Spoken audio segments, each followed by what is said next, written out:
This thing is so cool. And these are heavy, these coasters. They're being held up by this.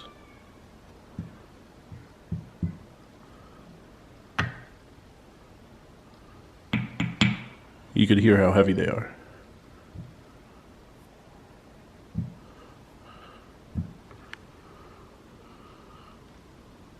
But there's more to this video than coasters. The thumbnail, the Perriers, so I don't count it as cheating. I didn't plan on having Perriers. When I said I would only be drinking waters with my voucher drinks, I just thought Aquafinas when I said it at the time. Perrier is a type of water and there are no calories. I was just waiting in line one day and noticed them, and I haven't had like a lot of taste this week with the oatmeal and water, so I wanted something carbonated. It is water, no calories, so I don't think it's outside the rules of the challenge. We're still good. Today's day 6, 1.5 days left, kind of. And I want to explain something that'll be important tomorrow. More important than any rule is the purpose of the rule. Speed limits, for example. It's 50 miles an hour. Okay. The point of having a speed limit isn't to make sure no one ever goes 51. The point is to drive safely, but you can't just put up signs that say drive safely. It's vague and people are stupid, they won't know what that means.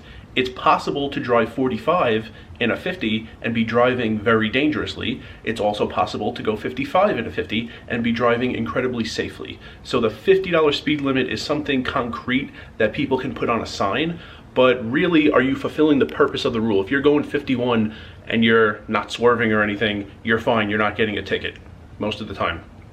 So tomorrow, that's gonna come in handy. Did I fulfill the purpose of this challenge rather than stick to every single rule in this challenge? Might as well film from inside the closet, at least one scene this week. It's very spacious, ton of room in here. I'm gonna go down and cook the last of the sausage, the white pepper, the white onion, and the green bell pepper, and that will be the only thing I eat today. I'll drink some water later when I go to Westgate, and tomorrow is day 7, final day. This video doesn't seem too long though. Let me think if I could think of a poker story or something to entertain you.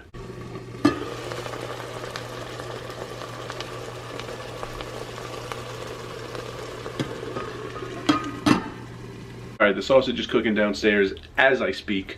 I have a story. I guess I'll show you for proof a picture of the sausage meal at the end. But I have a good story from October 2020 at Maryland Live. So I was playing, there was a guy on my right who said he learned how to play poker when he was in prison. So we were talking for a while. Eventually he gets into a hand. Another guy raised, and he seemed like a genuine mistake to me. He put out $36, which was enough money for a re-raise. He didn't mean to. He was trying to call. He had like the wrong color chips in his hand, and he didn't mean to, but the dealer says, you know, this needs to stand. It's tougher to know what's going on because we were wearing masks and there was plexiglass. Amid all this confusion, the dealer says the bet needs to stand. It's a raise to 36. The guy who made it 36, accidentally, the guy from prison, asks the other guy, the original raiser, as he's calling the raise to 36, the guy from prison says, you want to check it down? Like, I didn't mean to do that, but it needs to stand. You want to just check it down, get this hand over with? The other guy very adamantly says, no, we're playing it out. Okay?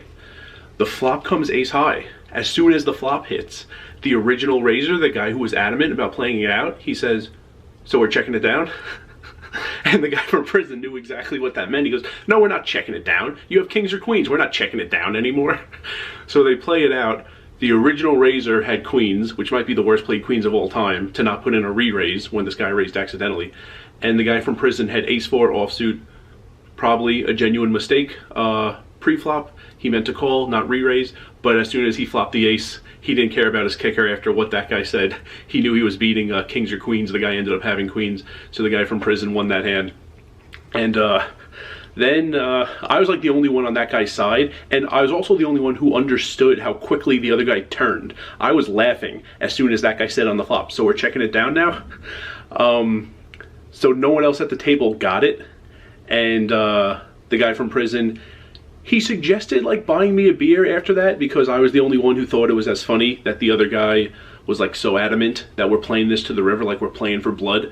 And then all of a sudden turned and like tried to hide after that ace high flop hit. So he suggested buying me a beer, and I don't like beer, as you know, but I usually say yes if it'll like keep a guy happy and at the table. And they're not free in Maryland, so we ordered them. I was under the impression he was like paying for them, and I was willing to tip. We didn't really discuss that. I thought he was paying for the beers, I was paying for the tip, and when they came, somehow, by the time they came, I paid for everything. I don't remember how that worked, but I remember paying for everything. Time to eat. See everybody tomorrow. Final day of the challenge.